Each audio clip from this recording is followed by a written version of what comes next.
My name's Dave Debeau, founder of MoneyPartnerFormula.com, and this show is built for everyday real estate investors who are actively doing deals and looking to scale using other people's money. So if you're an active real estate investor and you want to get featured on this show to talk about your own real estate and capital raising experiences, then just go to daveinterviewsyou.com. Now let's get rolling with this episode, and remember to subscribe for daily interview content. Hey, welcome back everybody. Dave Debeau here, and today's special guest is not only an active real estate entrepreneur, he also knows a thing or two about self-promotion. So he's a man after my own heart. He's a big fan of books as a way of getting the word out. He's a big fan of having your own podcast, your own platform as a way of getting the word out. And this has helped him become very, very successful in real estate investing. He's built up a significant portfolio. I think at some point over 23 properties, ranging from condos to small multifamily properties. So zooming in from beautiful Edmonton, Alberta, we've got Mr. Fong Chua. Fong, welcome to the show. Great to see you. Awesome. Well, thank you very much for having me. One good thing about having a backdrop, it's always beautiful. So It is, and that is a beautiful picture of Edmonton. That's for sure. That I've been yep. across that bridge once or twice before myself. So I gotta admit, every time I drive by this bridge or go through it, I sing the Jurassic Park song. It looks nothing like it, but for some reason, it just feels like it's the right song to play. nice. Awesome. Very good. So, hey, Fong, tell everybody a little bit. We won't go too far in depth, but a little bit about your real estate investing experience. When did you start? What sparked you? What are you focusing on these days as an active real estate investor? Okay, so real quick close notes of my history. Born and raised in Edmonton, Alberta, taught to find a good job, working that job for my entire life. That's why I became an engineer, got a job as an engineer, and then thought, okay, this is gonna be it. And then 2007, 2008 came around, and as lots of people here in Alberta knows, once oil goes down, everything goes down, and that's when real estate went down and our economy went down, and that's when I picked up my very first Rich Dad Poor Dad book and So, went so down. was your job on shaky grounds? Where Well, at the time, I think we were at 800 some employees and down to 125. wow. Okay, so So much for job security. exactly. So that's when I realized, this may not work out as well as I thought it would. And therefore, my girlfriend, who's now my wife at the time, picks up Rich Dad Poor Dad, and we went down that whole rabbit hole and signed up for webinars, conferences, 3-day workshops, you name it. We probably did it. That's also where I heard your name first and found your book, which I'm very happy to have. Oh, Helped me thanks. out a lot That's there too. awesome. So thank you very much. Yeah, my pleasure. So at that point, as an engineer, we're very good with numbers. Both my wife and I are engineers, and Wow. we figured, hey, we could probably do this on our own. But one thing that lots of people probably don't know about engineering is that we picked engineering because we don't need to do English and we don't need to speak. Ah, So we quickly realized that when you don't have speaking abilities, relationship building abilities, business mindset, that's very difficult to build that portfolio. So we got some a real estate coach, we got a business coach, and we built our portfolio from 0 properties to about 23, 24 properties, over 30 some units in a span of about 4 or 5 years. no, that's impressive. That's Yep. that's that's massive growth It was quickly. a lot of lots of hard work and lots of sleepless nights and sweaty sweaty nights as well because we're like freaked out of our minds most of the time when that was happening. So then my coach goes, "Why don't you start doing some coaching?" So we started doing some coaching. Then he challenged me to do some speaking, which I had the opportunity to speak on some of his stages. And So then who was your coach? JT Fox is one Oh, of them, okay. and Yeah. then Sean Shuchuk is another one. Nice. And basically got the speaking gigs and started getting that under my belt. Wow. For an introvert, that's pretty getting it out there. That's for sure. Yeah. That's yep. It's something that I realized very quickly. If you can't speak, it's hard to grow. Yeah. Uh, and that fits in as an employee as well as in engineering in whatever job you work in. If you want to advance in those areas, it's very important for you to be able to speak and be able to communicate it well as well. So from there, got challenged to write some books. I'm like, okay, sure, let's start writing some books. So within 2, 3 years, I think I had between my wife and I, we had 4 books come out. Wow. And then to date, we're at number 8. One of them is a kid's book. I don't know if we count that or not, but it's still a book. It's a book's a book, man. It's you've got it, you published it. That's phenomenal. That's awesome. So Fong, I want to unwrap a little bit of this because fascinating story. Public speaking. That was one of the things I clued on to early on as well. I kind of sucked at it at the beginning. Somebody told me about Toastmasters. I joined Toastmasters. That helped me to improve dramatically. So I suck a lot less than I used to. How about you? So what did you do to go from an engineer that could just kind of crunch numbers and not have to talk to anybody to getting on stage and speaking in front of dozens, hundreds of people at a time? So Toastmasters is one of those. Oh, good. Yeah. Um, Yeah. I think I first heard of Toastmasters when I was very, very young. My uncle is a Toastmaster. Yeah. And as I grew up, I go, okay, that's what it is. Maybe that's something I should dabble into, but I never found the opportunity or really cared too much to look into it Yeah. until I signed up for like coaching and working with real estate and whatnot. Then I started to join a Toastmasters club. Mhm. And at that stage, I kind of already had a vision that in the future, I don't know when, I will be doing some speaking engagements. I will be networking. I will be doing all these kind of things. So all the speeches I've done for Toastmasters from the very beginning was either on business, on mindset, on real estate, so that I knew I could go back and recycle that content sometime in the future. Didn't know when. Very cool. And it came very handy because my coach who gave me my very first speaking engagement goes, you get 2 hours. Like 2 hours? I thought I was speaking like 5, 6 minutes or something like that. He goes, no, you get 2 hours. In retrospect, I know why. But anyway, Yeah. that's besides the Yeah. point. He didn't have his SHIT together at that particular time. That exact thing happened to me probably maybe at one of those events you attended way back in the day. Mhm. We were doing a 3-day thing. And the morning of the third day, the guru guy that I was working with at the time said, "Hey, Dave, I need you to wrap up the day if you would, please." So I think I had to do 6 hours. Well, I think they do have their SHIT in order. They knew exactly what they were doing because Ah, when you okay. were up there on stage, they were closing clients. There you go. They were taking people out of the room and then No, going, my guy took off. He oh, had something else to do. He left the whole event. He wasn't closing clients, but like anyhow, I'm like I glad said, your he guy knew was. exactly what he was doing. So yeah, I go, wow, 2 hours, that's way too much. I can't do it. And he basically said, well, don't you do Toastmasters? I'm like, yeah, but they could care I can less do what my table talk. topics. Yeah. Exactly. I'm like, they could care less what I was talking about, and they're paying you to be at your event for for the weekend. And he goes, well, what do you talk about? I'm like, I talk about real estate, mindset, and investments and business. He goes, that's exactly what I talk about. So why don't you put together your 20, 30 speeches and put a PowerPoint together? So that's how I basically did Oh, my so it wasn't the part. last minute. He told you ahead of time you're He, going to have he, to he, come up. he gave me time. Oh, well, thank goodness. Yeah. Okay. That's good. He wasn't that mean. But that's basically Very how I cool. started. Yeah. Very, very, very cool. Okay. I got a little off track there, Fong. So when it comes to your real estate investing, what are you focusing on mostly these days? Are you still in acquisition mode? Or are you in hold mode? What are you guys up to with your real estate? I've always been a buy, fix, and hold. Yeah. Buying single family homes, renting that out, buying fourplexes, renting those out, holding them for a period of time. And then if the market's right, I might sell one or two of them that, sometimes are not as ideal as they should be, Yeah. or areas not as promising as you want. Because at the time when I was acquiring, I was getting, I had this mentality that I need 10. Once I Mhm. get 10, then I have some credibility. So it almost didn't matter where it was. You just I wanted just 10. want it, Yeah. right? Yeah. And once I had it, I'm like, this is why people don't want this one. Yeah.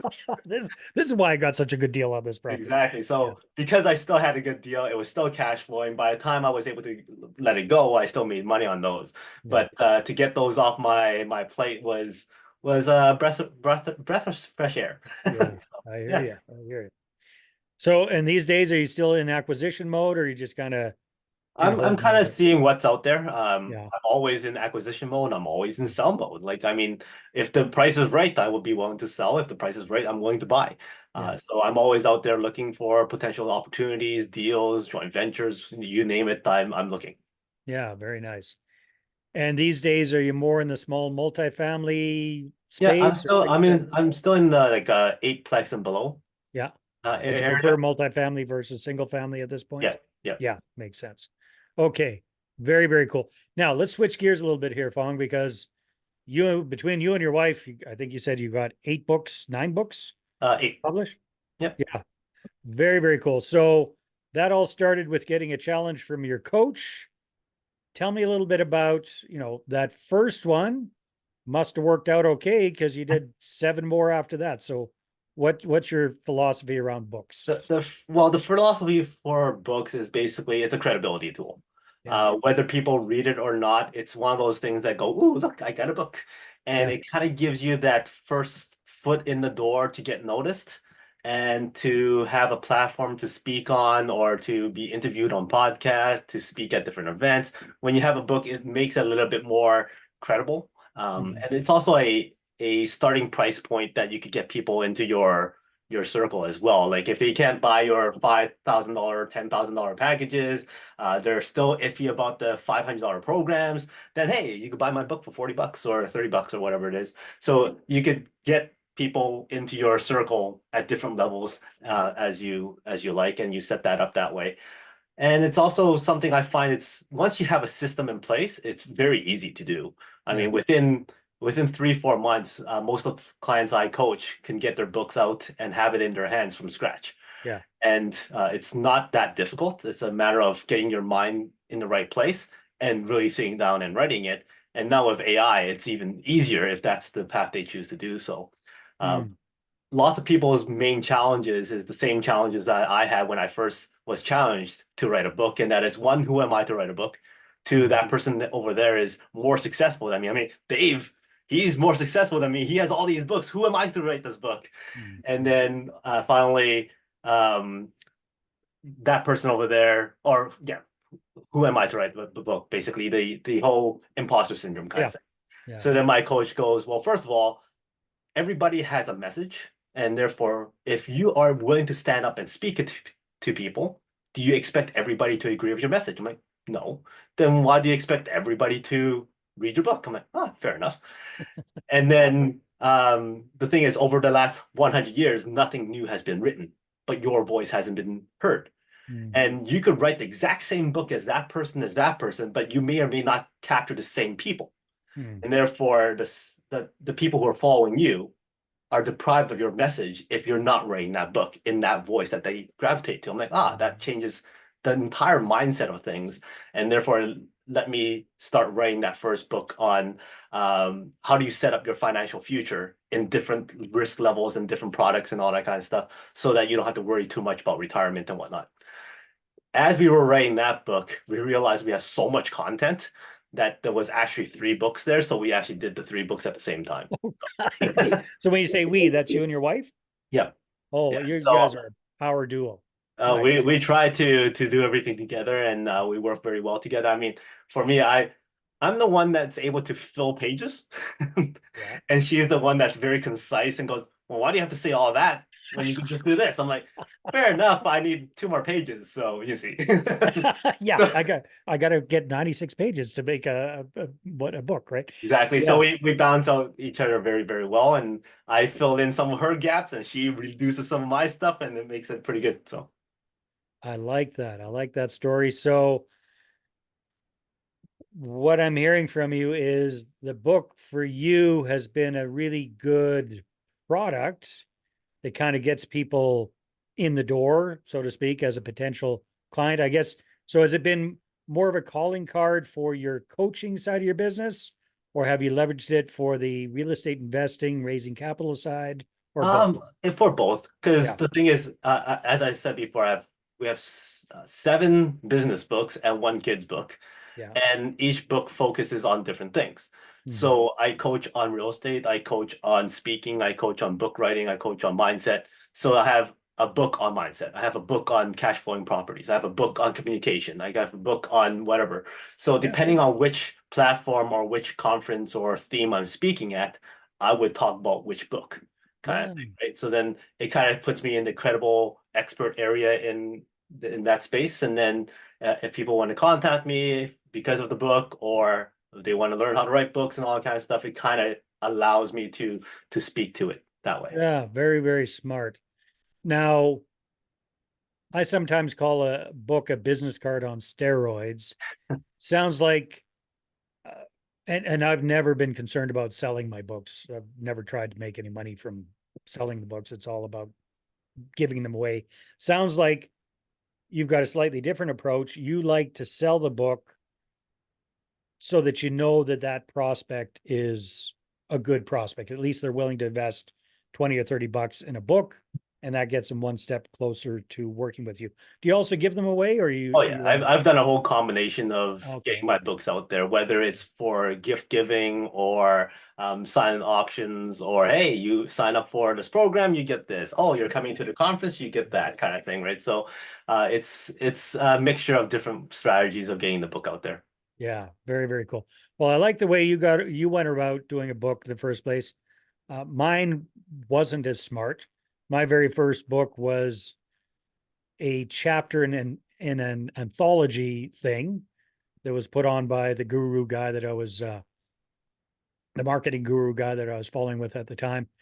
And it was okay, but it was a hodgepodge, it was a whole schmush of 27 different contributing authors, and we all each got our version of the book with our cover on it and all that kind of stuff. But the book itself sucked because it was so each chapter was just so different, right? Nothing, there's no continuity throughout the whole thing. So yeah, starting with your own book, your own message, that makes a lot of sense. Um, Leveraging it all sorts of different ways to attract the clients, that makes a lot of sense. Um, yeah, yeah, yeah, yeah. So have you had some of your clients do their own books, and if so, focusing maybe on more on the real estate side, what kind of an effect has it had for them? So some of my clients who wrote their first books, they've been able to get them out in 3 or 4 months. And within that period of time, they've actually been invited on different podcasts Mm, to interview them on their specialty or their expertise, whether it's interviews or even speaking on stages. And I think during that time, it was also during the COVID time when everything was opened up to virtual. yeah, A couple of my clients got interviews in virtual conferences at Ghana and France and Indonesia and stuff like that. So that was pretty cool. yeah, So a lot of the people that I help with their books is on the coaching mindset space, yeah, because I find that those books are very, very easy for people to get their hands on, easy for them to finish up as well. From a real estate perspective, it allows me to at least show my expertise in the industry. hmm, When it comes to cash flowing properties, buy, fix, and flips, and holds and all that kind of stuff, and it attracts people who are interested in investing in property who may or may not want to be down in the down and dirty stuff and deal with tenants and deal with all yeah, the paperwork. They would come in as joint venture partners or money partners or equity partners or whatnot. So it's opened up that space as well. Whether they read it or not, they know that, hey, this person knows something about real yeah. Fong wrote the estate. book on it. He must know what he's talking about. Yeah, huge, huge, huge credibility booster. Now, switching gears here, Fong, you're also a very active podcaster. Tell me a little bit about how you got started in podcasting, a little bit about your show, what the benefit is for you continuing to do a podcast. Because most, the stats, like I can't remember exactly what percentage, but the vast majority of podcasts never make it past 7 episodes. Uh, so you and I are way, way ahead of the game there. So tell me your podcasting journey. So very similar to my coaching, my speaking, and my book writing journey. It's my coach going, "Hey, you should start a podcast." I'm like, "Okay, let's go." Yeah, yeah, So basically, I'll go, give me the basics. What do I need, kind of thing. And it turns out that the easiest way to start a podcast is interviewing people. yeah. One, you just sit there and go, "Uh-huh, okay, uh-huh." Kind of like me right now. Yeah. Ask a question, right? You could be an introvert if that's who you are, and all you really need to do is pay good attention and ask good questions. Yeah. And I find that's a very important skill set to have in life as well, to be able to ask good questions, showcases what kind of person you are, how deep your thoughts are, and all kind of stuff. So it's really helped me out a lot when it comes to networking and building relationships when I'm not podcasting and interviewing people. Also allows me to be a better interviewee because it kind of gets me in the mode of, okay, I could kind of guess what they're going to ask about, and I can add the value this way or add the value that way and whatnot. So it's been a great life-changing element in my career with regards to podcasting. So I literally just started scheduling a whole bunch of people and interviewing them. I used to have a list of 10 to 15 questions that I may or may not hit, Hmm. only if I'm struggling to get something going with the interviewing itself. I love having a very authentic conversation. And usually you can end up asking questions like, oh, so how did you overcome your challenges? Oh, what was your best property, worst property, most funniest case study that you may have? So those questions are easy to kind of put into the interview. And then I think I banked up about 8 episodes before I start releasing them Yeah. Before. because Yeah. Okay. I wanted to say, hey, starting next week, my show is going to start and it's going to be consistently out there every single week. And I didn't want to go, oh no, I don't have a guest next week kind of thing. So I banked up about 8 episodes, and that's about 200 episodes ago. So it's been Wow. going strong, and it's opened up my world completely worldwide because I've been able to interview people from all over the world, from Australia, Indonesia, Japan, you name it. I've probably had somebody I've interviewed in that part of the world. And because of that, lots of those people who I've interviewed would have maybe asked me to speak on their conferences virtually or be on their podcast, which is a great give and take kind of relationship because we're all helping each other out, helping each other expand our exposures, which is why I highly recommend anybody out there who wants to get into the space of business entrepreneurship to just interview people. Hmm. Interview people in that space that you want to be credible in. And it allows you to set up the positioning that you are connected with so many other people within that space, Hmm. which by default puts you as an expert or somebody that's credible for people to come and seek advice or tips or just get to know you kind of thing. So Hmm. it's also a lot easier to approach somebody and goes, hey, you know what? I think the stuff that you put out there is so valuable and so many people can learn from you. Would you love to? I would love to have you on my podcast and showcase what you do versus, hey, can I pick your brain for Yeah. 30 minutes? And it's usually easier for them to say, oh yeah, I'll go on your podcast, right? So Yeah. Because there's it's there's been something in it for them, right? They get exposure, they get publicity. Very cool. Yeah, that's interesting, Fong. We've recently started, for lack of a better term, kind of a turnkey done for you podcasting service for some of our capital raising clients. So we'll set up their show. We'll do lead generation to get the guests on their show, their ideal accredited investor avatar. We'll do the post production, all that kind of nitty gritty stuff that really drags people down. And one of the concerns I've had from a few people who I've talked to about this is number one, yeah, imposter syndrome. Who am I to have my own podcast? And number two is, why would anybody want to be on my little old me, be interviewed by little old me if I don't have a big platform, if I don't have tens of thousands of downloads a month, that kind of thing. So, what was your experience when you first started your podcast to get guests on your show? so I started with people I already knew. Yeah, existing uh, net connections. Yeah. Existing network and also people who are supportive of you. Mhm. At the time, I've already had a few coaches under my belt that's been helping me along for the last 5, 6 years. Yeah. So the And least they could do is be a guest on your podcast. like, Yeah. hey, can I That's interview smart. you? Yeah. And also being in this field for 5, 6 years, you built a network of other investors, other business owners, other entrepreneurs who are successful in what they do, and you start interviewing them. Yeah. And all of a sudden you have what, 10, 20 episodes banked up from just your close group of people that you're very familiar with.